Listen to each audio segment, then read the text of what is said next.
Hi guys, ನೋಡ್ತಾ ಇರ್ಬೋದು ನೀವು. ಗೊತ್ತಾಗಿದೆ ಆಲ್ರೆಡಿ, ನೋಡಿದ ತಕ್ಷಣವೇ ಗೊತ್ತಾಗ್ಬಿಡುತ್ತೆ.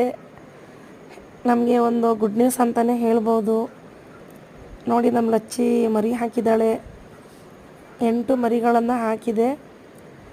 ಅದರಲ್ಲಿ 4 ಬ್ಲ್ಯಾಕು ಮತ್ತು 2 ಮಿಕ್ಸು, ಇನ್ನೆರಡು ವೈಟು. ಚೆನ್ನಾಗಿದೆ, ಖುಷಿ ಆಯಿತು ನೋಡಿದ ತಕ್ಷಣ.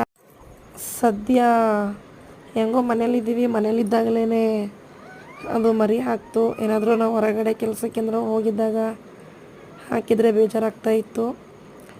ಸೊ ಅದನ್ನೆಲ್ಲ ನಾವು ಅದು ನೋಡಿ ಎಲ್ಲ ಬಟ್ಟೆ ಎಲ್ಲ ಹಾಕಿ ಅದು ನೋಡೋಷ್ಟೊತ್ತಿಗೆ ನನಗೇನೆ ಸಾಕಾಯಿತು. ನನಗೆ ಗೊತ್ತಾಯ್ತು ಅವ್ರ ಮೂಮೆಂಟ್ಸ್ ನೋಡಿ ನನಗೆ ಡೌಟ್ ಬಂತು. ಅದು ಮಂಚ ಕೆಳಗಡೆ ಹೋಗ್ಬಿಟ್ಟು ಒಂದು ಮರಿ ಹಾಕಿತ್ತು. ನಾನು ನೋಡೋಣ ತಾಳು ಏನೋ ಸೈಲೆಂಟಾಗಿದೆ ಅಂತ ನೋಡಿದಾಗ ಒಂದು ಮರಿ ಹಾಕಿತ್ತು. ನೋಡಿ ತುಂಬ ಖುಷಿ ಆಯಿತು.